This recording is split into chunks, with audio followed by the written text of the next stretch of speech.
Good evening and welcome. My name is Ann McDonough. I'm the Deputy Director of the DC History Center, and we are so excited to present tonight's program, Who Feeds the District, with Anna Reyes, Sileshi Alifom, and Andy Shallal, moderated by Amy Riolo. The program is part of our ongoing Context for Today series of conversations that take a historical look at the roots of today's most urgent issues. We thank you for joining us this evening. It is the work of the DC History Center to consider the role of the past in shaping the present and the future. And in that spirit, let us pause to uplift and honor our elders, and especially to take a moment to appreciate that we stand on the ancestral lands of the Nacotchtank or Anacostan people and the Piscataway people. We recognize over a dozen tribal nations who today still live across the region. If you're not already familiar with us, the DC History Center is a nonprofit, community-supported educational and research organization founded in 1894. Our mission is to deepen understanding of our city's past to connect, empower, and inspire. And we do this work through research and scholarship, youth education, adult programs like this one, and exhibits. Our building is located in the historic Carnegie Library at Mount Vernon Square, and you'll always find us online at dchistory.org and on social media. Our program tonight is co-produced with Marianne Tshihamba, creator of gastrosoul.com, an online platform for exploring international food. We are so grateful to Marianne for guiding the creation of this program. If immigrant foodways in DC is a topic you'd like to learn more about, we compiled resources and reading recommendations into one easily accessible location on our LiveGuide platform. I think you'll find that webpage in the chat in just a moment. And we also hope that you'll recommend additional resources to us. Creating this program helped us identify a lack of resources and written history about immigrant-owned restaurants across the area. But we know that these stories live with the district's memory keepers and can still be recorded and uplifted. Through this conversation, we hope to contribute to enriching these resources and highlighting the resources created by other organizations as well. Tonight's program raises questions about immigration, community, displacement, the impact of COVID, and more. By thinking about foodways, we open up a conversation with restaurateurs in the district who, through their restaurants, witness a changing city, create community, and now, as over the past decades, feed Washingtonians. The industry is one we are all the more aware of during the challenges of the past few years of COVID. We ask, who feeds the district today, and how has that changed over time? I now welcome our co-producer, Marianne Tshihamba, to say a few words about developing this program and to introduce our panel. Hi, everyone, and welcome to the first of this series of discussions that I am delighted to co-host with the DC History Center on food history in Washington, DC. I'm Marianne Tshihamba, founder of GastroSoul, which is a platform for exploring global cuisine. I'm originally from the Democratic Republic of Congo and grew up in Washington, D.C., where my dad got his PhD in African history from Howard University. So history has always had a special place in my life. One of the best things about living in D.C. are the wonderful things that can spring from chance connections. I've known Laura, the director of the DC History Center, for years when she was a docent at the National Gallery of Art and would treat her lucky girlfriends to exhibits she organized at the museum. And I ran into her a few months ago at Eastern Market, where she told me about her new job with the DC History Center and how she really wanted to make the center's offerings more accessible to the public. So the next thing you knew, the seeds of this series on DC food history started growing.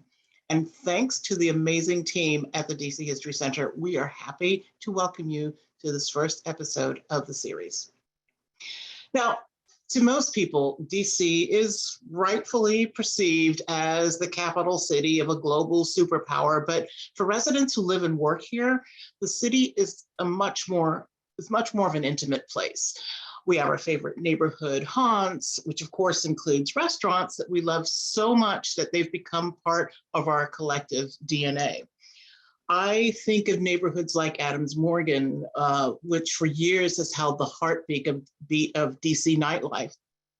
And international cuisine, I think of places like Bokum Cafe, La Fourchette, Bosa, Havana Village, Julia's Empanadas, Mescarim, Red Sea, and of course, El Tamarindo. And they all hold a special place in our hearts. And the people who work in these restaurants and make it their mission to feed DC day in and day out come from every corner of the world. Our panelists represent the hardworking immigrants who for years have shared the very best of their home cooking with Washington, D.C. So with that, let me introduce our panelists. First, we have Sileshi Alifom, who is the owner of Desta Cuisine in Georgetown, which opened in 2011 at the same location as the former Zed's Ethiopian restaurant. Sileshi was born in Addis Ababa, Ethiopia, but moved to the United States in the early 70s to finish high school and attend college. Reyes is the manager of El Tamarindo in Adams Morgan, which opened in 1982. Credited with popularizing the Pupusa in Washington, D.C., El Tamarindo is the staple of the neighborhood. Anna herself grew up in the restaurant, which her parents opened after immigrating from El Salvador. Andy Shallal is an artist, social entrepreneur, founder and CEO of Busboys and Poets, a restaurant group in the Washington metropolitan area. Born in Iraq and immigrating to the United States at the age of 10, Andy received his bachelor's degree in biology from Catholic University and attended Howard University Medical School and the Robert Smith University, the Maryland School of Business.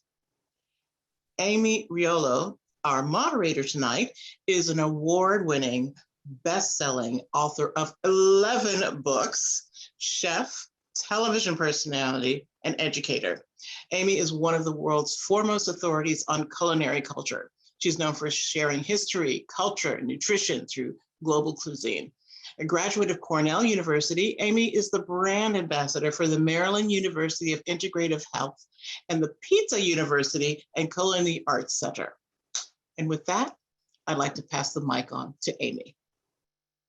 Thank you so much, Marianne, and to Anne, and to everybody who's been here with us tonight. Marianne, it's really an honor for me to be here and a pleasure. And for all of the panelists, I can't express my gratitude for you coming and taking time out of your busy schedules to share your wonderful insights with us.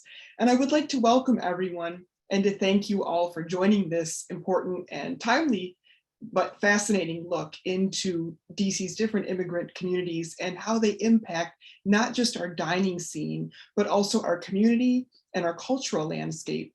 Before we begin our discussion, I'd like to give a little bit of cultural context just to describe the status of immigration here in DC and a brief look at the historical evidence that shares our evolution of restaurants. So, today we're very blessed to be joined by representatives of the community from El Salvador and Ethiopia and also Iraq. And these are prominent examples of waves of immigration that have come into Washington, D.C. and significantly impacted our community. But of course, DC is not limited to only these three groups. We have such a vibrant community of different immigrants coming together. And what we can see over time is that this is a drastic change from 100 years ago and 50 years ago, when the majority of the immigrants were coming from Northwestern Europe. We had quite a bit of French and German influence on the culinary scene here in DC very early on. But what has happened more recently is that we're seeing additional influences from Central America, from Asia, Africa, and the Middle East, really leaving a strong and beautiful and delicious imprint here on the foodways of DC. These introductions often interlapped with waves of immigration, and sometimes the immigration was caused by disruption, as it was in Ethiopia and in El Salvador, but other times it was just people following their hopes and dreams and looking for better economic opportunity. We see here in DC early waves of immigration coming from Latin America in about the 1950s, and most of that was affiliated with the embassies. And then when the conflict with El Salvador started, we saw a greater number of immigrants coming from Latin America. And this is true for Ana Reyes' family, who came and opened El Tamarindo in 1982. And then, of course, Sileshi and his family came, and when they found themselves unable to go back to Ethiopia because of the unrest that was going there. He had come for education opportunities. He was able to stay and eventually expand upon the cultural offerings that restaurants offered to his community at that time and be able to open his own restaurant.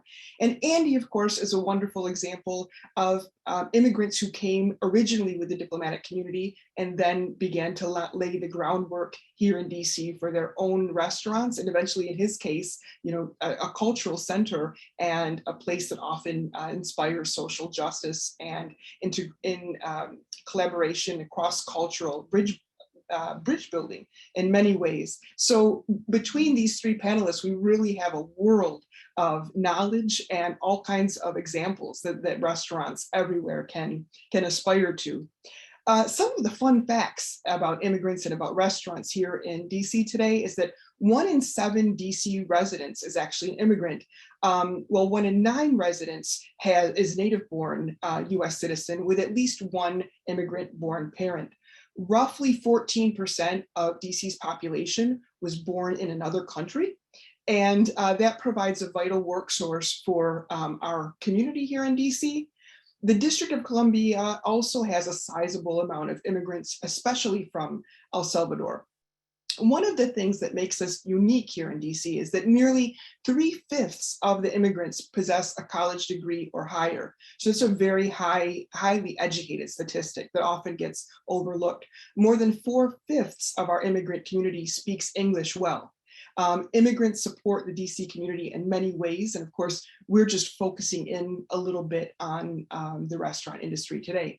And of course, restaurants provide a great source of employment and many cases pathways to economic independence and fulfilling dreams for many people here in Washington, DC. Many restaurant workers that probably have worked with all of your restaurants, but especially so in El Tamarindo, have gone on to open their own restaurants or to open their own businesses. Establishments like Busboys and Poets that Andy Shallal is the owner and CEO of offer not only food for the community, but also community building programs and a lot of type of educational events, and are very well known for promoting social justice and awareness in addition to just food.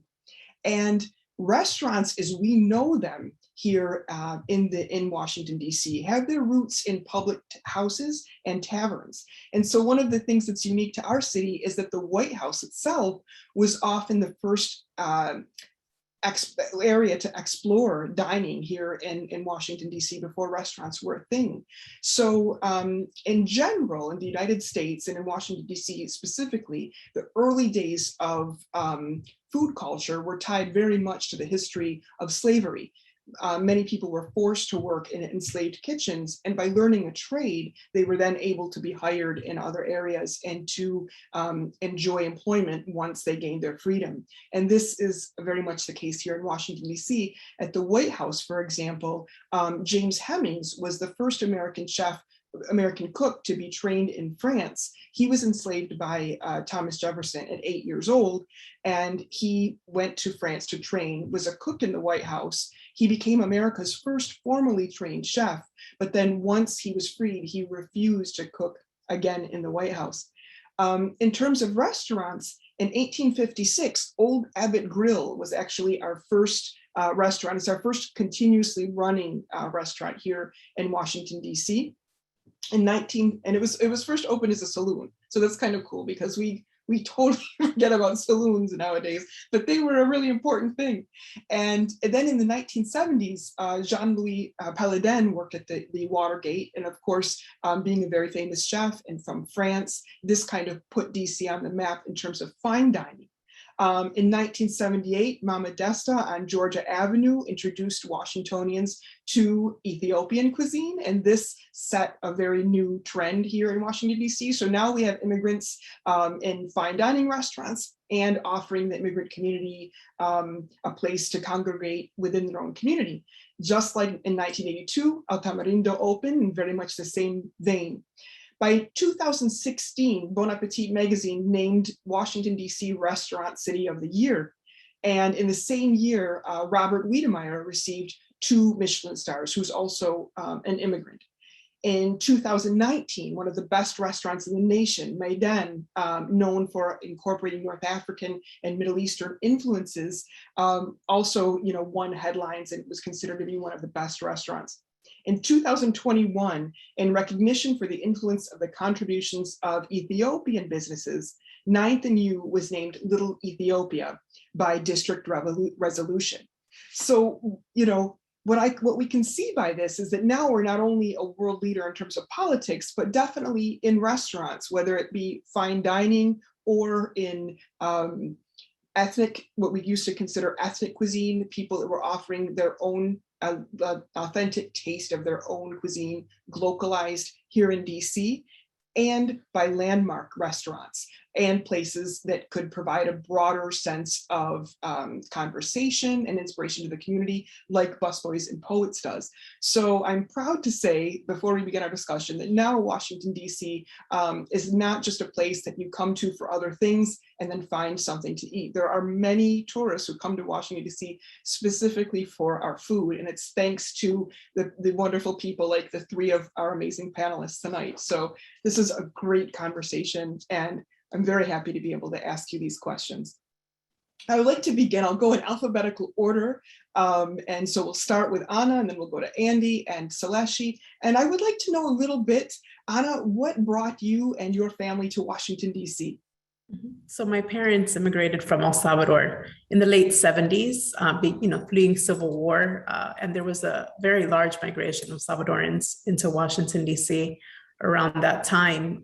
And I think that was a big contributor to the success of El Tamarindo, because it became a source of like a second home. There in the late 70s and 80s, there wasn't an established Latino community the way that there is now. Whether it be even just to find a familiar face or institutions that could provide resources to help them integrate into this new country and to the community. So it kind of became a hub of where they could find a familiar face, food, and just getting that sense of community that everybody desires when they move to a new place.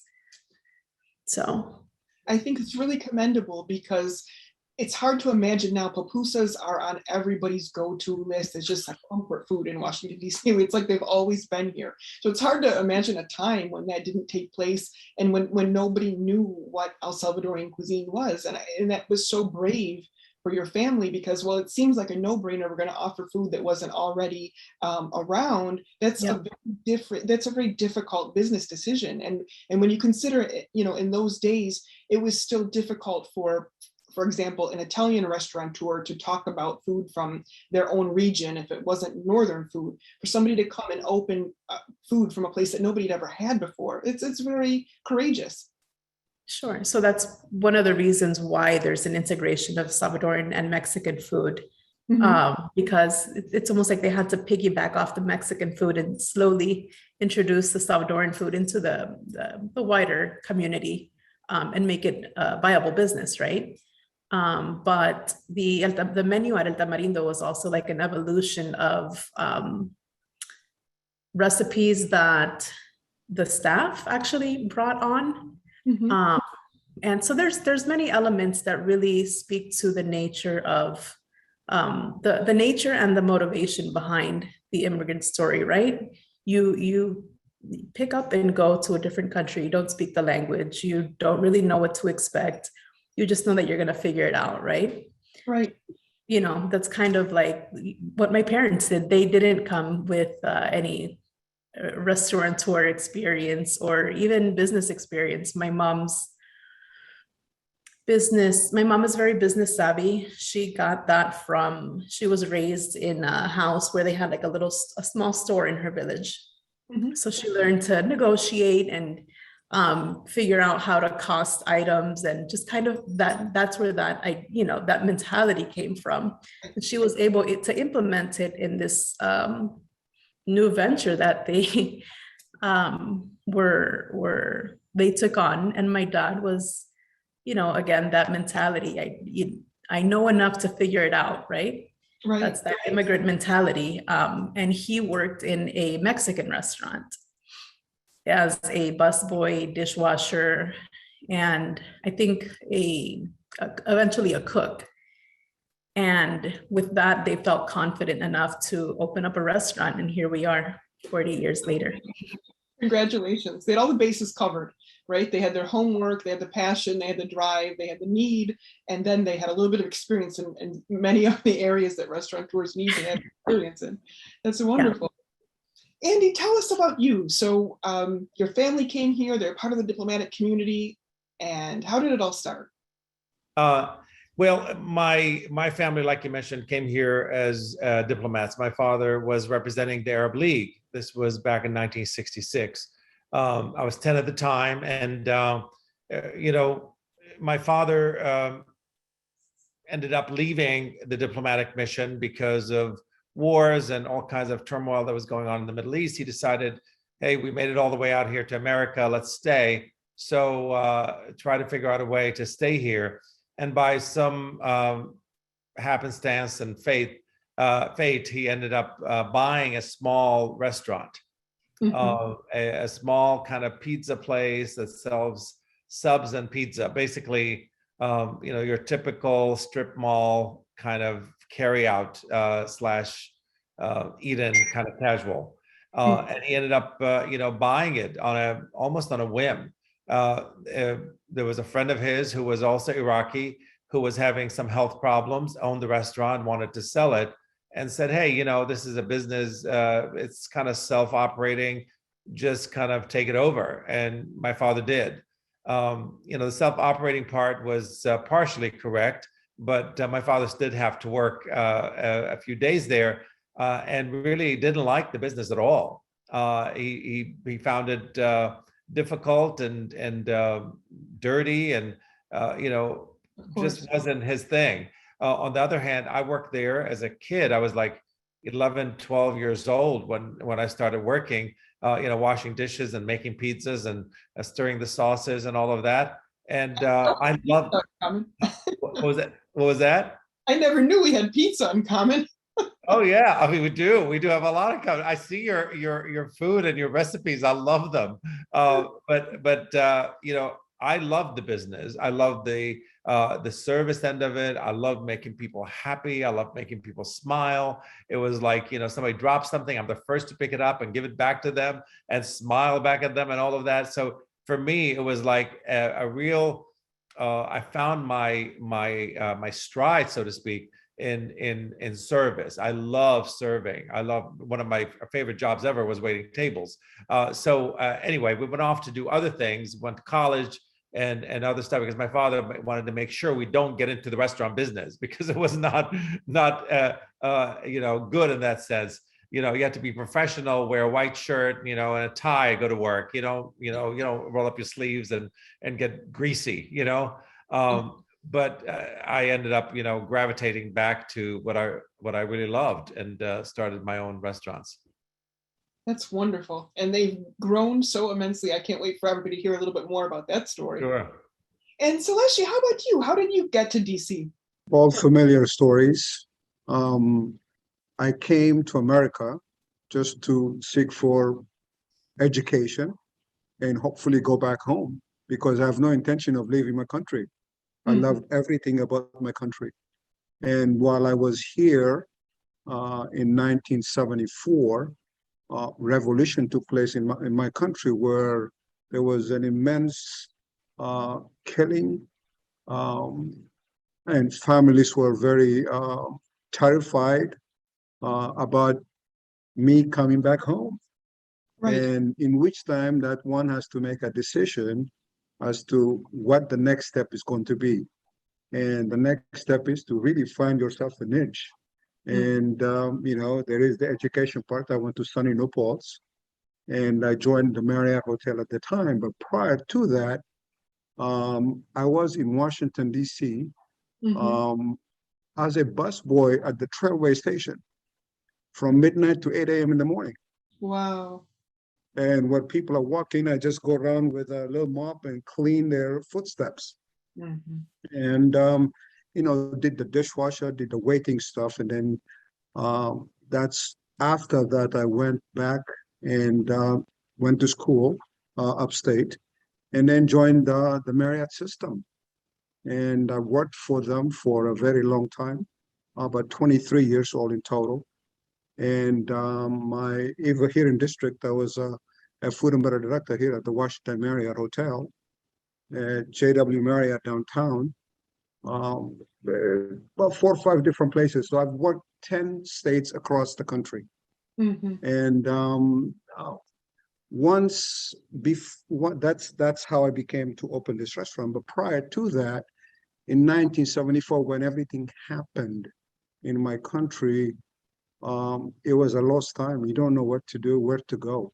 That is when you start seeking your people and where to go see their people. And I think there were a couple of well-known ladies that are fantastic cooks. You made a call, you went to their apartments, a group of us sat down and ate the meal, had the conversation. And at that time, the conversation was very split. So when we are at that table, really, we made peace with each other. We may have differing ideas as to what's going on in our countries, but that little get-together becomes sort of a very diplomatic way of sharing our love, which is food, and we just love sharing. And after that, I think in the late 70s, Mama Desta opened up a restaurant, and then everything kind of began. And I don't know what the follow-up question is going to be, but that is where all the immigrants from my country gathered, basically from all across the Eastern Corridor. And one of the things that we realized also is our embassy was here in Washington. And then Washington was kind of the center because you have Virginia and you have Maryland on both sides. So when everybody came, they came to Washington first, and they spread out. And that's kind of where everything kind of for me started. So I've always wanted to have a restaurant. So when I had the job with the hotel business, I used to come in for vacation, and I used to start first saw the Red Sea on Adams Morgan.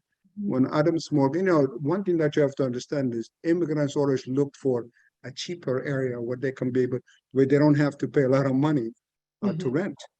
And they basically, Red Sea started, then it was Karam, and then Fasika, and then Aksum, and then our whole area kind of blossomed. International, diverse restaurant scene. And then from there, it went down to, rent became more expensive, which is real estate. And everybody started moving around to the 9th Street corridor, which today they call that the Little Ethiopia. And then so I've always wanted, so when I took my early retirement, I've always wanted to own a restaurant. And I just love to have that connection with people. My restaurant is like my house. I like to invite people every day and talk to them. And like Andy said earlier, just what is my job? My job is to make people happy and to explain my culture, to invite them to come to my house every day, every possible minute. And I think restaurant business is one of those things you really have to love what you're doing. In order for you to really move on. And even after the COVID, a lot of people came back and said, we're so happy that you're here. And that meant a lot, and so I'll leave it at that. It's a beautiful story, Sileshi, and it's so inspiring because what we don't think about, a lot of restaurants when they offer certain cuisine from a certain culture, if their owners are immigrants from there, they try to reproduce that atmosphere. But in your case, in the case of people who couldn't go back to their countries, it adds a whole nother level of meaning because, as you say, you're inviting them to your home, but you're also inviting them to a country that you couldn't go back to. And so it's especially interesting, and the amount of inspiration and inner strength that it must have taken to continue to be a success, to grow your career throughout that time period, deserves another panel discussion. That is very true. Congratulations. And one of the things I would say also is ethnicity, ethnic food in general. When you start the sharing part of it, there are a lot of memories that have been created that comes back. Right. And it just sort of takes you back as well. And that is probably the most important part of it, is the getting together, is to create that memories that you had back then. It's fantastic. Mhm. So Anna, speaking of memories, a little bit about your experience and your parents' experience as an immigrant, restaurateur. How did that, once they had the restaurant and they opened, what was their experience like compared to maybe other people who might open a restaurant in America who weren't immigrants? So it's very interesting. I don't think we had anybody help us with marketing, or everything was kind of done at the restaurant. Everything was self-financed through a lot of work. And you hear that a lot with immigrants, right? Perhaps they're not aware of the resources that are available to them. And as a little girl and as a family, my siblings, we pretty much grew up in the restaurant. It was very much a family affair. There was 4 of us that we'd get picked up from school, do our homework at the restaurant, have dinner, and then we'd go home. I think we spend more time at the restaurant than at home. It certainly felt like a second home. So that was definitely, we were all in. It was very much a family effort to make sure that the restaurant was thriving, and it was a priority. Mm-hmm. Everything a lot of things revolved around what we could do, what the restaurant permitted us to do. And even like family vacations, one person had to stay behind, whether it was my mom or my dad. So it's definitely, our growing up in the restaurant industry, it was definitely a big part of our everyday lives. And we kind of also growing up, our schoolmates knew us as the kids that would bring pupusas for the potlucks and all the events at school. So it was a major part of us growing up. That's wonderful. It sounds like it became your community, your lifestyle, your culture, and everything. How about you, Andy? Because you opened your restaurants later in life, but still, what are the unique things that you can speak about in terms of being an immigrant and a restaurateur in the context of Busboys and Poets? The idea of opening a restaurant that's a gathering place was kind of the reason. I mean, as immigrants, are coming to this country, and depending what time you came here, or what decade you came to the United States, you always feel like the outsider. It's very difficult to feel like you're part of, the community. And when 9/11 happened, particularly in 2001, anyone who was Arab or Muslim felt very much on the outside. We were criminalized. We were hounded by the FBI and others, and people really getting very uncomfortable. And suddenly, people that have lived here for decades, like myself, were feeling very un-American and very left out. And really, I started, figuring out how do we bring people together in a way that is not threatening, a way that can make people feel like they're part of a community. And the idea of Busboys and Poets started to germinate at that time, and really kind of thinking of the restaurant as a gathering place, because I knew that people are good in themselves. Americans sometimes are ignorant. They don't necessarily make the effort to learn about other cultures in other countries. And oftentimes we learn about those cultures and countries through wars and through things that are not necessarily the most positive ways to learn about it. And so I wanted to create a place that has a bookstore for people to get knowledge, a place that has couches and places where people can interact with each other intentionally, a place that has a stage where you can create conversations and poetry and music and art, because that's what brings people together. So we became this place where race and culture and ethnicity and all of that can come together and really be uplifted in a way that I didn't think was comfortable for someone like me. And I wanted a place where art and culture and politics can come together and collide in a way that can create really opportunities for further dialogue and conversations, and a place where people can come and really take that deliberate pause and feed their mind, body, and soul in a real direct way. And through that, I thought, you know what, I could create my own community, because I know that there are people out there that think of a better world, that think of a better place as possible. And so that was kind of really the germinating seed for Busboys and Poets. And it became kind of like, the idea is, how do we create a place that feels and looks and tastes like Washington, D.C., so that we're not always, thinking of Washington, D.C. as the federal city with the monuments and the White House and the Capitol, but really as neighborhoods, as Marianne said earlier.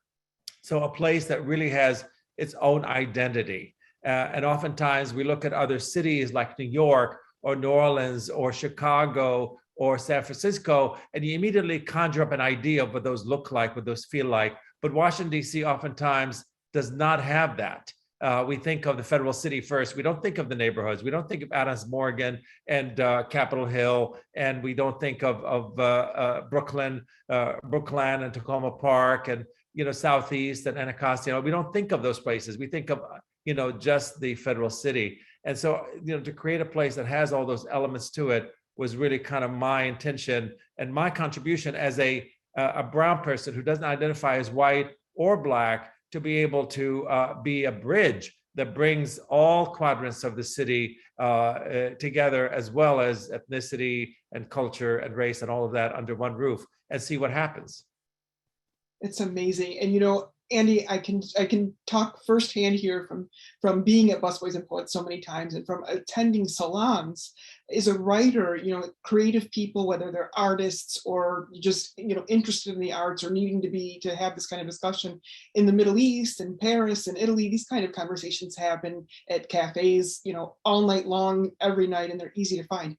In Washington, D.C., we were starved for that, and there was no place to go. And coming to you and happening upon a table of 20 people, one of which happens to be the director of an art museum, another person is a famous poet, another person is an artist, there's some students there that are just interested in art, other community members, all different cultures, all different ethnicities, religions, just there to talk about these concepts. You have created that, and in addition to amazing food and a great space and concerts and venues, how many what's the right word for it, not outlets, how many locations do you have now at Busboys and Poets? We just opened our 9th one in Columbia, Maryland. That is fascinating. Congratulations. Thank you.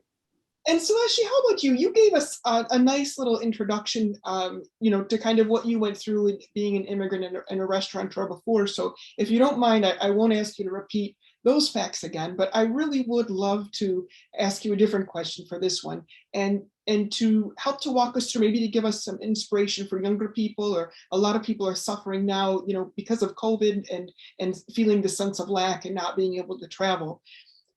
Walk us through how you found inner strength when you were faced with this knowledge that you couldn't go back to your country that you did love and you did plan on going back to. What were some takeaways from that other people could use as inspiration in these times? I believe the reality just automatically sets in. It's redirecting all your thinking, everything that you know about your own life, and question as to how you're going to deal with things. And so at that point, you have no other alternatives except to put your foot forward and work as hard as you can, because you have to pay rent, you have to feed yourself, you have to transport yourself from A to B. So that was not a choice. That was a very clear-cut direction one has to take in order for us to move forward. So hard work has always been, I don't remember a day where I've never ever worked. I've always worked. And when I worked, I want to make it that I was happy working and doing it. And I think to assume if you want to own a business, you really have to, Anna has said it, I think Andy just said it as well, you have to commit yourself.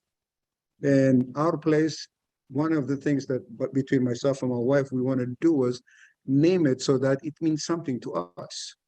Das in Ethiopian means tent. It's a large tent. We have a big family, but small homes. So when the family comes, we throw a tent in the back of our house. And that's where all the eating and the festivity going on. So Das here in Ethiopian in translation is a place where it's a large tent where people come and feast. And we are the host. And so we make them, and to do that, it requires a lot of hard work every single day. You got to be consistent. You got to deliver the goods whenever the customer comes. You got to deal with the goods and bads of whatever comments that you're getting. So to me, hard work has always been installed, and there is no other solution to it. And that is the only way that you can prevail in the business side of it, things. And I don't know of any other way, because I think Anna and both Andy has said it, to add at this point, unless you have a specific question to ask me. No, thank you for sharing what you already said. That's very, I think it'll be helpful for a lot of people. So thank you. Anna, the next thing I would like to talk about is, DC is a global city, and it's very much known for politics and for being this kind of international place. But yet at the end of the day, as you were mentioning before, the neighborhoods are so important. And we are a city of these distinct neighborhoods. And in your case, Adams Morgan was so important to El Tamarindo. So talk a little bit about that and how, the neighborhood supported you and vice versa. So actually, now a lot of people don't know that in the 80s, there was a huge a large Salvadoran population in Adams Morgan and Mount Pleasant. I think El Tamarindo is probably the only remnants of that in Adams Morgan. I think Mount Pleasant embraces it a little more. They work on preserving that history. But there's a large community of El Salvadorans that maybe lived across the street and they grew up, crossing the street to get their pupusas and go back home. And, through gentrification, the demographic has changed.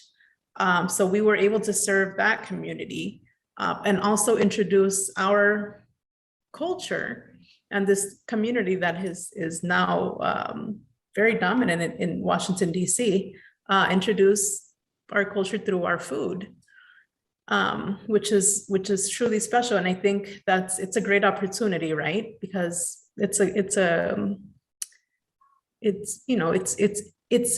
easy to kind of gather around food and just kind of create this environment where it creates that bridge and opens the opportunity to get to know a culture.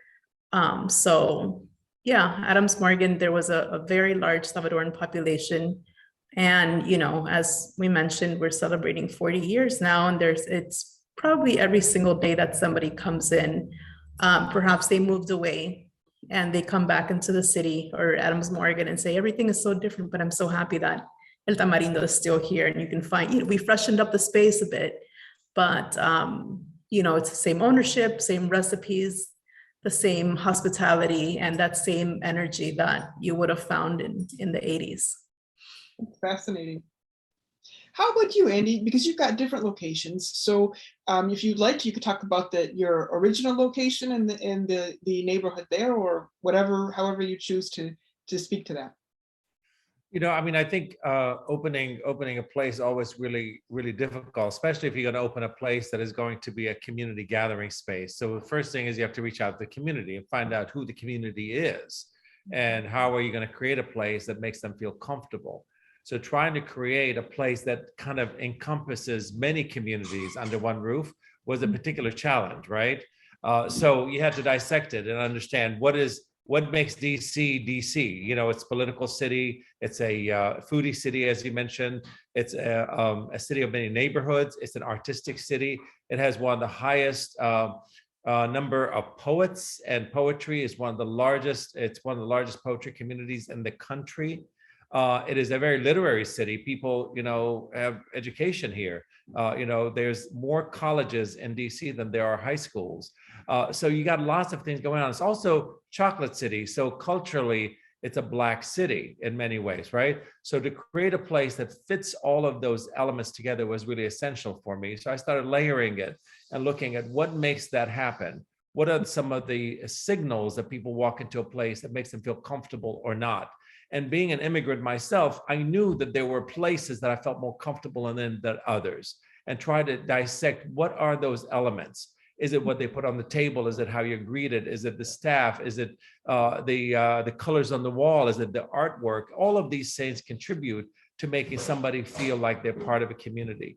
So creating a place that has all those elements was really essential. And so reaching out, every time that I've gone to any neighborhood in DC, we have 5 different restaurants in DC, particularly in 5 different neighborhoods. We go and I go personally to meet with ANCs, with groups, with local citizen groups, associations, you name it, clubs, and really get a conversation going and see, are we even needed there? Are we welcome there? Is it a place that that's going to be embraced by the community directly? And if it's not, what's the point of opening? You know what I mean? The world doesn't need another burger joint. It's just you need to have a place that really speaks to people. So, I like to always think that the energy has to come from the grassroots. So I don't feel like I parachute into a community, but rather work from the ground up, work with the grassroots organizations, and really create the energy behind it before even starting to think about opening a place there. And you feature neighborhood artists in your, just in the artwork in your restaurants and things like that. Art is a very essential part. To me, art is what makes us human. And so I'm an artist myself. So I always, think of art as being kind of at the forefront of everything that needs to happen. Yes, we have a full-time art curator in our space that, looks at art from artists throughout the region, as you said, and we display their art. When we went to Anacostia, for example, we went to the elementary schools and got artwork from the kids there and hung it on the walls. All the art that's hung in Anacostia is all from Ward 8, Ward 7. So really creating kind of that kind of space that uplifts and displays the talents of that community was essential to us. And we have a full-time poetry director, on staff. So all of these parts is what makes us, I think, stand out. That's fascinating. Definitely. Thank you. And Sileshi, what about you? So you spoke a little bit about Little Ethiopia before, and tell us about the community your community where you're physically located, and also who supports Desta the most in terms of communities in DC. Georgetown is an international community. The traffic is basically, as you know, is mostly tourism. And when the tourists come to town, they like to go to different places. Ethnic restaurants are very big with them. So in terms of about 70% of our business is that. Mm-hmm. And then the rest, 30% is locals from the neighborhood and from the District of Columbia in general. And, at one time we've started serving coffee on a Saturday and Sunday mornings out in the patio, just to kind of let people know what coffee is all about. Mm-hmm. Coffee is probably one of the most important parts of Ethiopian culture. We also are one of the most top coffee growers in the country, where 52 to 53, 40, 55% of the coffee is consumed in the country. And so what does coffee do? We go through the motions of roasting the coffee, serving the coffee, and talking about what coffee meant to me as I was growing up, and when I see the reaction of the people. Coffee, and I ask a lot of people, do you have a therapist? And you probably get a handful of people say, yeah, we do. Well, we don't. If you are in Ethiopia, or if you are somewhere back in the country, Coffee is a place where you express your thoughts. Coffee is a place where people come and get together and talk politics, talk just about anything else. Socially, coffee is brewed 3 times. On the third, there is always someone that reads the sediment. And that sediment is sort of the therapy. It solves all the problems that has come across that coffee service. And so I thought that was my own perspective, and I shared that with the people. Sometimes I go around the table, dinner time, if they're in a local area, I invite them. And they come and we just do that. We haven't done it, of course, for the last 3-4 years, but that was one of the things that gave me, because there is so much traffic, an opportunity to share some of this, cultural treasures, because coffee is like going to a doctor. Right. There's a lot of people express a lot of thinking, a lot of thoughts, and always at the end of a meal, coffee is presented. And or during the midday, you're going somewhere where they're serving coffees. So in fact, as a result, our coffee serving utensils are now displayed at the American History at the Smithsonian. They came, they looked at us, they tasted, they see how we do things, and this is who we are. And also Dr. Joanna Mandelson from Conflict Cuisine, American University, she brings in students. We talk about the Ethiopian food. I mean, these are the educations that one has to really embrace and share with everyone that comes to your restaurant. And when Joanna brings the people, Dr. Joanna Mandelson, and that's what we do. You have, 18, 20 people, and you go through the process. They eat the food. You tell them a little bit about the food, how it's made. Ethiopian cooking is all about no recipes. There's no recipe file. It's what your mom taught you how to cook. Exactly. So as a result, it's a smell and the hand coordination that makes everything work. And these are the kind of things that we teach when they tell us, because I come from that hotel background. Everything is recipeed and everything is in a file. Chef has to come do the prep work. Here is everything is a very naturally kind of given. Yeah. So that's kind of what I would say. And a lot of the idea of getting into a additional restaurant, adding a restaurant like Andy, that's a great thing, because then you're spreading your wings, sharing your thoughts, sharing your ideas. And at this point, I think we have a lot of Ethiopian restaurants here in Washington, D.C. and all across the country doing the same exact thing, sharing the wisdom. And I'm just blessed that I have this beautiful place here, and I'm able to do exactly that. Every day I come here, I am happy. I'm happy to be here. And that, I think, is the most important thing. I don't give a lot of thinking except just to deliver the goods. And then as I'm talking to you right now, I'm working. Right. Because I have no staff. So I am, but, sharing is a great thing, but culture is a very important thing. It brings a lot of good memories. And the good thing is I did not come out of the country because of a war. The war happened once I got to this country. And I'm grateful that I'm here.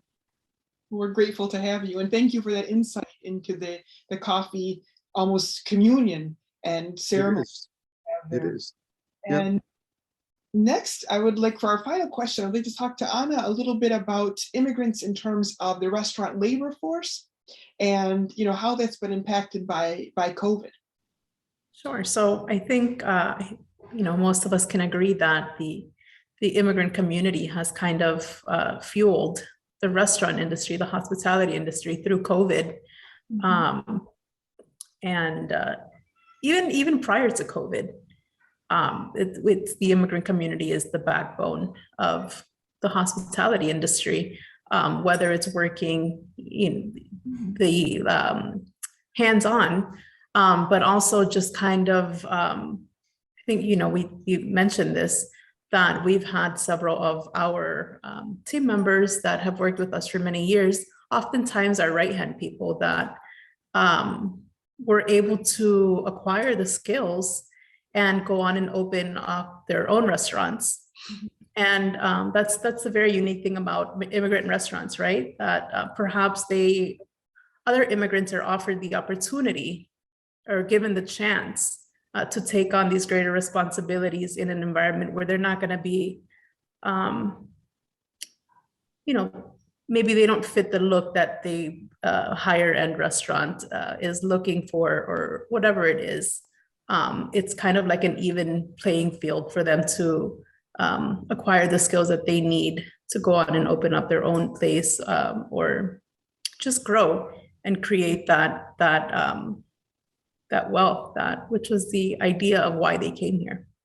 So important to be able to provide that foundation.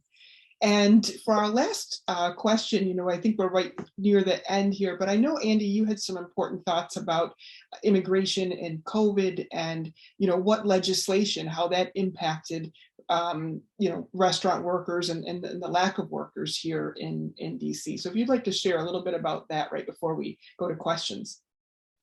Well, I think we need a really comprehensive immigration policy in this country, because it's really a problem. The fact of the matter is, there's a lot of people that live in the city that contribute greatly to the economy of the city who may not be documented.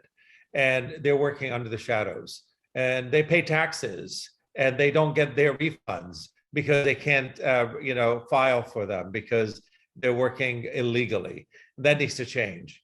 They, like Anna said, they are the backbone of the restaurant industry, no doubt about it.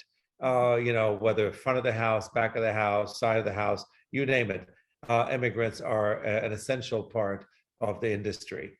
And, I think, during the Trump administration, there was a lot of restriction on migration and lots of crackdowns that happened. Now, crackdowns have been happening throughout, but it was particularly, on high alert, high level during the Trump administration. Really caused a lot of people to go undercover and in the shadows. And I think the restaurant industry suffered because of that. I'm hoping that we can actually make some real strides and changes in immigration. I'm not seeing it, unfortunately, with this current administration. But eventually, I think we really need to address this issue and stop pretending like, there's not 12 million immigrants that are undocumented living in this country who are working really hard. They're not, criminals. They're people that are just trying to make a living, oftentimes fleeing countries that have been devastated, largely due to American policy. So we have our fingers in the middle of all this. The reason why we have so many El Salvadorians here is because America screwed up in El Salvador, was funding, illegally, folks that were against the democratically elected government. So all of that stuff was happening. It still happens, whether it's in Central America, in South America, in the Caribbean, in the Middle East, and all of these countries. We have our hands in disrupting these countries and creating the migration. We have to be hearted, open-handed to accept those immigrants once we disrupt those countries. Definitely. That's a great point. And I appreciate you sharing that with us. And I appreciate all of you sharing so many great answers to these questions. And I would like to turn the floor over to Marianne now so she can start taking questions. It looks like we have quite a few questions in the chat box. And Marianne, if you want to field them, you're welcome to. Okay. So we have a question from Carmen Bolt, who says that she would love to hear about a specific day or moment at your institution that you will always remember. And what's your fondest memory of your restaurant and the people who communed there? So at Tamarindo, we, in November of 2016, so we renovated the restaurant in 2016. And that year we also started celebrating National Pupusa Day. And that, we just said, let's have a small event just to celebrate, pupusas, because they're so popular, and and it ended up turning into, that year we had, I think, about 3,000 attendees, and it became this, it almost became like a little festival, and it happened very organically, and it was just, it grew just by the reaction of our customers and the community. So that's become our signature event, and just one thing that people always associate with us, which is truly an honor for us. And it's really a beautiful way for us to, again, create that bridge between the diversity in our community, that everybody just kind of gathers around their love for pupusas. So that's definitely a special day for us. And I understand, Anna, that that you're trying to do a national Pupusa Day also in El Salvador, and maybe do a connection with the one here in Washington, D.C. Yeah, so they've always celebrated National Pupusa Day in El Salvador, and we brought it in 2016, and I've been in contact with them, and I'm trying to figure out how we can find a way to kind of pay homage to them as well, and have them benefit, So, yeah. So also there's a person who's asking that, as a child of immigrants who has experience in the food industry, any advice on beginning steps to starting a restaurant? Any local resources, namely financial resources, or investors or funders who have a interest in quote unquote ethnic cuisine? Sure. So I think we're very fortunate in DC. We have a ton of resources, whether it's coaching, and there's the Latino Economic Development Center, there's the Greater Washington Hispanic Chamber of Commerce, there's the DC Chamber of Commerce, there's SCORE, there's a lot. And there's also a lot of grants. I believe that DC does a wonderful job in providing resources to aspiring entrepreneurs, artists. So I would say just really hone in on what service or product it is that you're going to offer, simplify it as much as possible, and then just figure out what that first baby step is. You always, sometimes you have this greater picture, and you become a little bit overwhelmed. You don't even know where to get started. Let's not focus on that big picture. Let's focus on that very first step. Who do you have to call? That first phone call you have to make, but really narrowing down what your product is going to be. DC, there's a ton of resources. I think the mayor's office has done a really good job also in providing a lot of aid to businesses through COVID. Maybe Andy, you can speak to this. I don't have any experience outside of DC as far as the resources that are available through whether it's Maryland or Virginia. But DC has a ton of resources, whether it's through mentorship programs, even funding and grants. So Andy, did you want to tag on to that?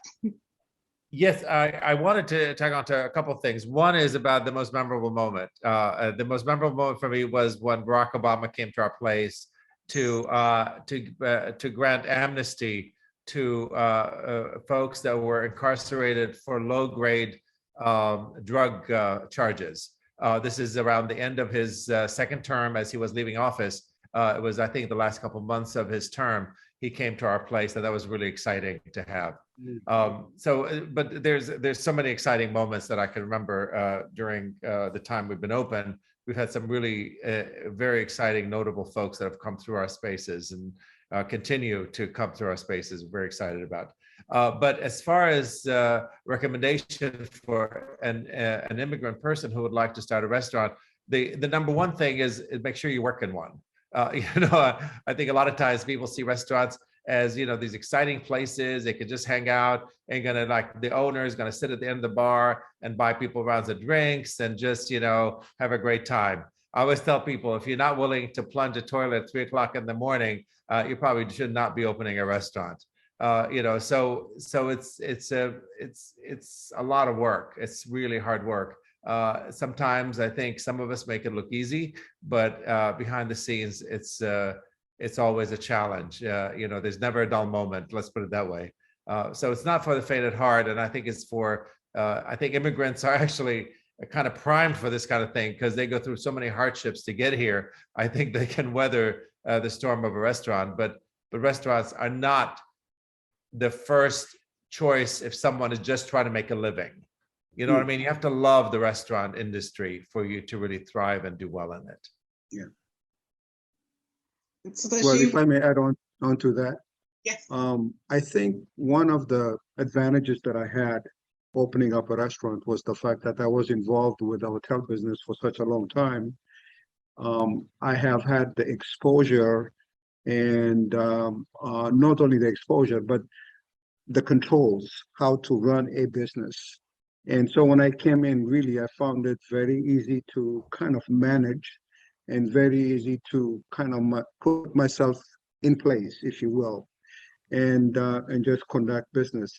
And I think, as Andy just said, it's a very tough business. It's not an easy business, but you have to work in making it easy for yourself. And I did that for 23 years. I did nothing but every 28 days, somebody will ask me, how did you do this 28 days, the last 28 days? So I have to report as to what my spending habits are, based on my controls. So that habit sort of came with me here. And thank God so far, everything has been good. And the DC during the COVID has done a fabulous job helping us out, for sure. And for that, we are grateful. I have not been disappointed once. And so that's a plus, and I'm still here. So from that perspective, so if I needed help, I'm pretty sure there's plenty available. But so far, it's been a good ride. Excellent.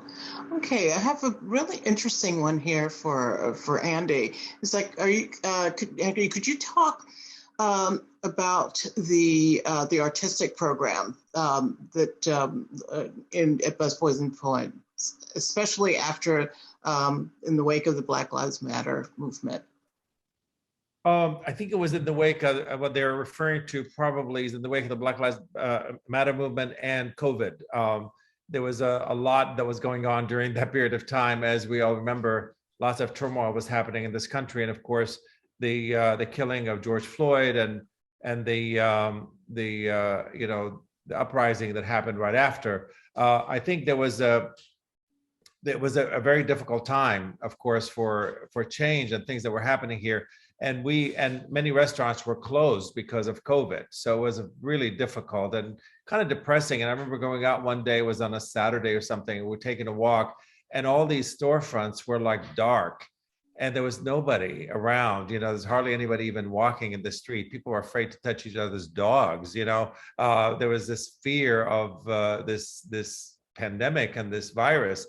And people felt very isolated. They wouldn't even talk to each other. They would come to the sidewalk and they cross the street to be farther away from one another. And, it was really tough. And I thought, these dark storefronts look really awful. We need to lighten them up and put some really inspiring and uplifting messages on them. So we called our artist community, and we have lots of artists that we deal with, and we told them we'll pay them for painting the windows. And so we started painting the storefronts. It became a hashtag, and we started painting storefronts, and people from all over the city and from other cities and so on were calling us saying, can we be part of this? Yeah, you can be part of this. It's not my thing. It's like, do your thing. You want to get it paint and brushes and hire people. So we were paying artists who were sitting at home doing nothing because they were, out of work at that point, to come out and actually paint storefronts. It was safe. It was outside, and they were able to do painting. And we had hundreds of storefronts that were painted throughout the city and throughout the region. And it really became this very exciting, uplifting moment, I think, for folks. So sometimes you can turn lemons into lemonade and make something fun come out of a terrible situation. So that's just one example, but we use artists a lot, and we appreciate them, and we pay them, and we take care of them. So we're really excited to be part of that community. Great. And this is a really great question here. Says, as you've all stated, restaurants aren't simply a place to be served food. They're also human community. They're also home and community. Lapis in Adams Morgan recently took on a large role in helping collect donations for Afghan refugees coming to the DMV. So that's filling a critical role in social service at a time of critical need. Are there efforts that you have each taken to support recent immigrants that you feel comfortable sharing with us? I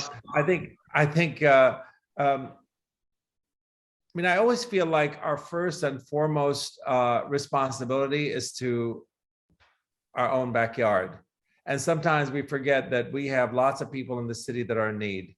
And so, working with, for example, homeless populations, or working with people that are incarcerated, or working with people that are part of our community is also equally and important.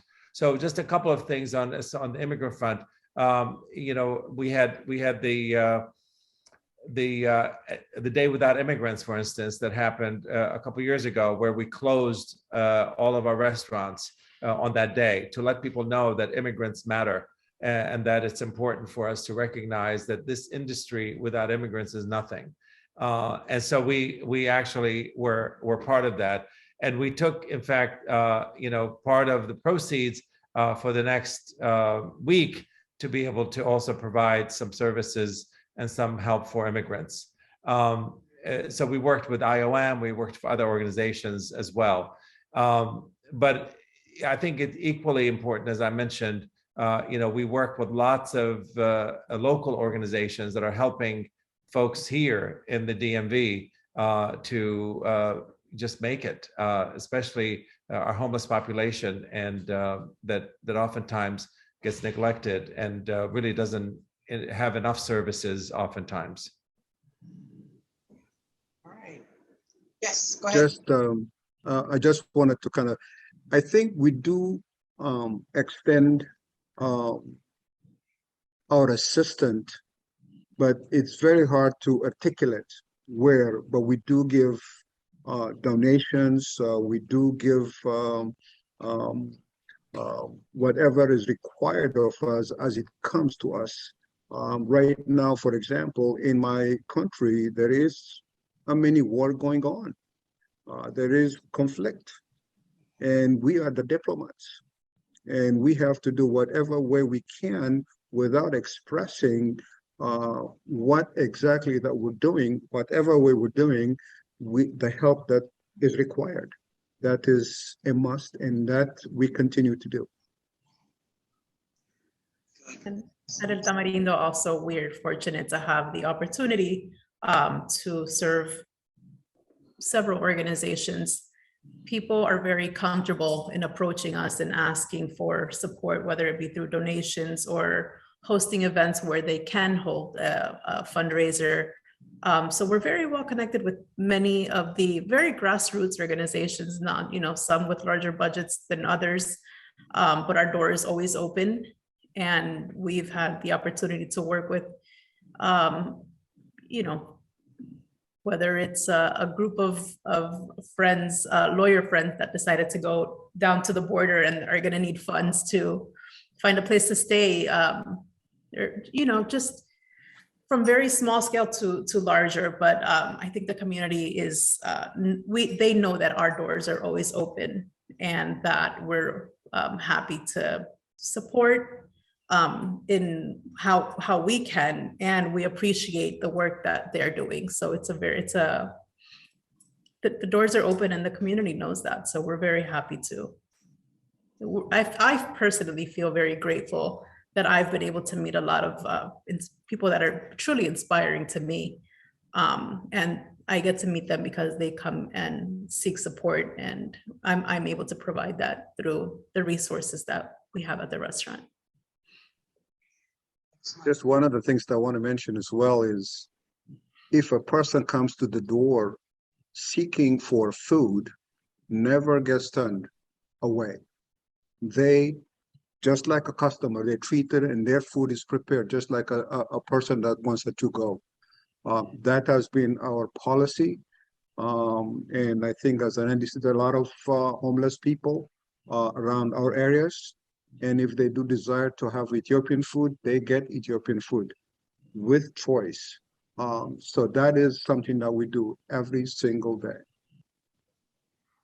I'll just kind of piggyback on that and say that, absolutely during the pandemic and DC area restaurants have really stepped up to the plate when it's come to this food insecurity that is in our own backyard. There are people who've lost their jobs. There are people who've, this was a scary period in our city, in our country, and in the world, and across the nation. And definitely here in Washington, D.C., we've seen so many restaurants just roll up their sleeves and feed us and feed the people who've needed. So just hats off to you. Just to add to that, I think it's worth mentioning, many restaurants, I know that we have always been supportive of the community. It was very, just really special to see how the community came back and was very happy to offer their support when we needed the help through this pandemic, whether it was through buying takeout or gift cards or sending an email, making sure that we were okay. That was truly special for me, to know that the community was there for us. It wasn't just, what can I take? It's actually, okay, now they're in need, what can I provide? So I have another question here. Someone's asking, is there cross-pollination of different immigrant communities in the back of houses in your restaurant? Or is the staff mostly from the same community as represented by the menu, by the cuisine? Well, my kitchen is Ethiopian, El Salvadorians, and Honduran. So that is the composition of the kitchen. And then on the floor, mostly Ethiopians. So that is the answer. I think you've, in the recent years, you can also see that there's probably some Salvadorans in the back of the house in a diner where you have your burgers, your waffles, your pancakes on the menu, and then you have this the pupusa and the horchata, which is, the contribution of that person in the kitchen that's making the waffles at the diner. There's probably at least one Salvadoran in the majority of the kitchens in DC. And we have in our kitchen, it's mainly Central Americans. The majority are Salvadoran, but there are Guatemalans and Honduran. I think for us, our kitchens are very diverse, and in the sense that we have Black and brown people that work together, and oftentimes that is not as common an opportunity as one would like to think. And I think it's a way to bridge some of the cultural differences. So, we pride ourselves to be a place where racial, cultural connections are uplifted, not just for the customers in the front of the house, but also in the back.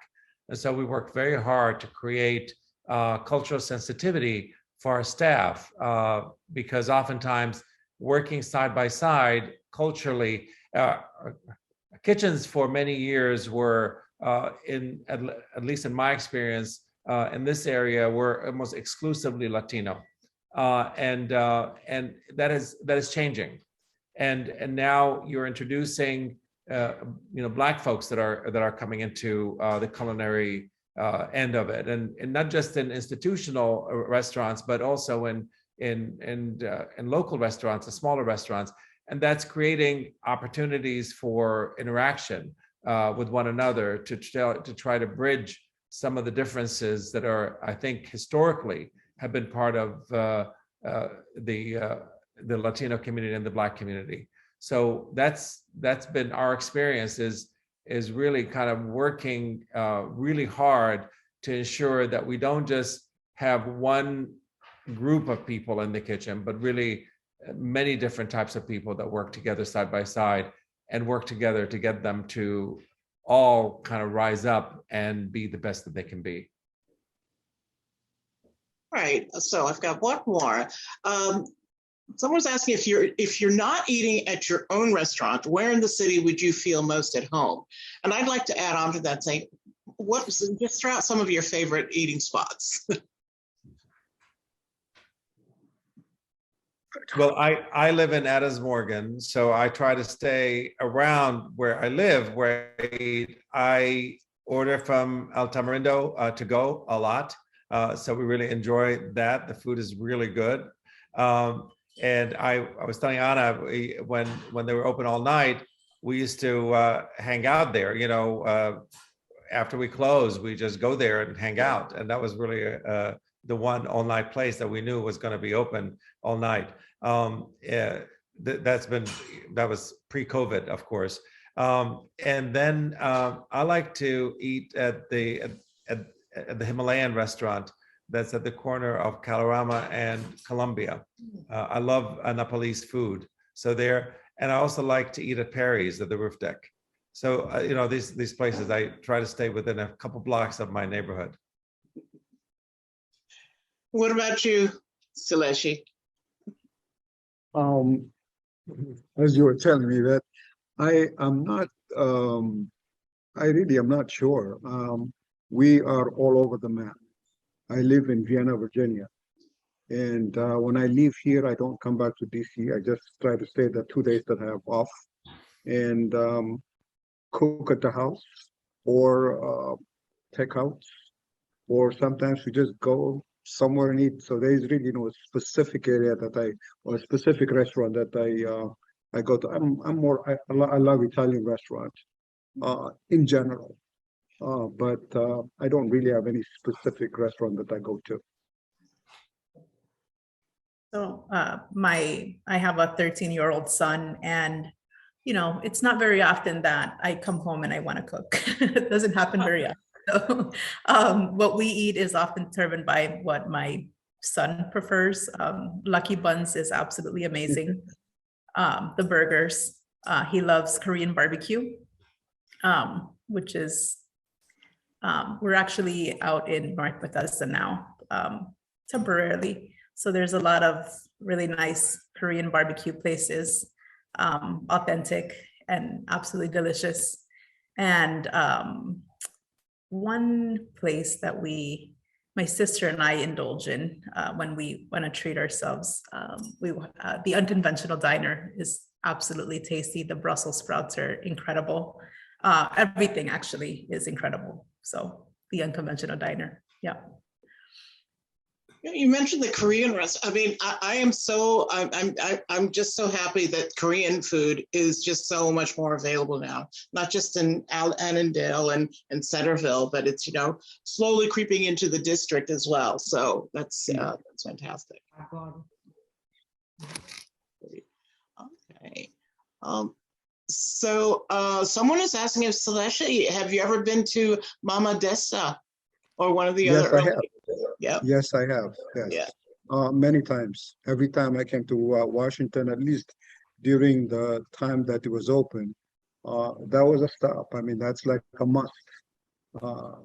If you wanted to see other Ethiopians and get into the culture. It wasn't really about the restaurant. It was about the gathering and being amongst your own people.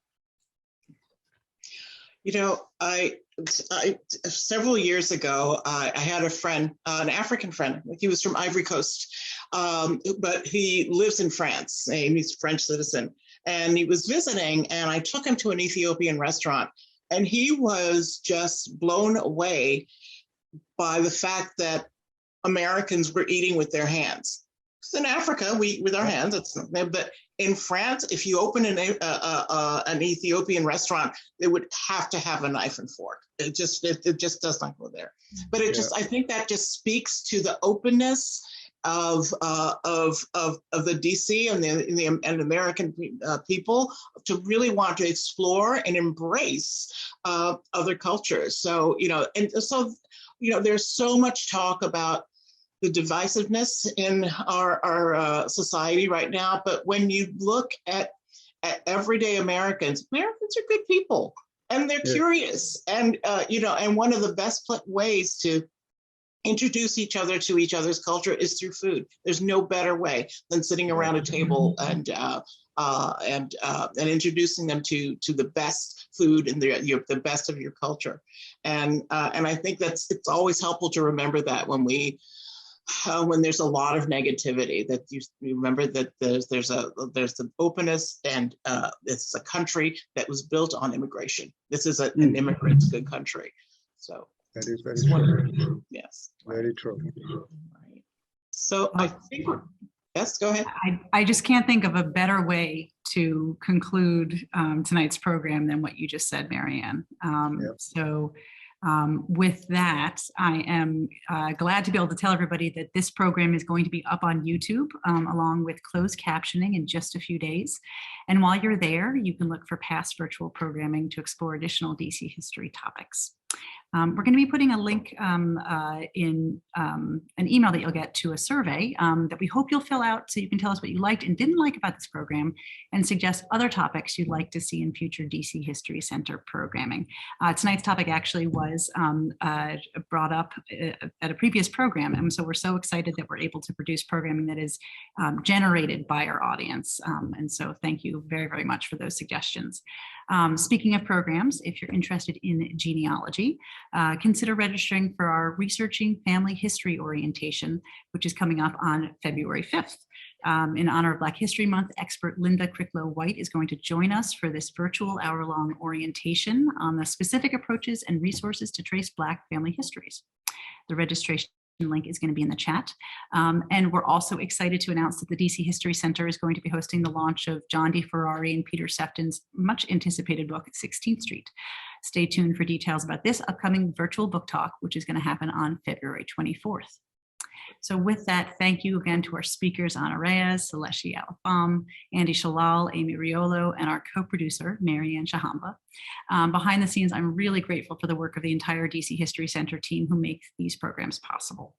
We're also very thankful for each of you who have donated to the DC History Center when you registered for tonight's program.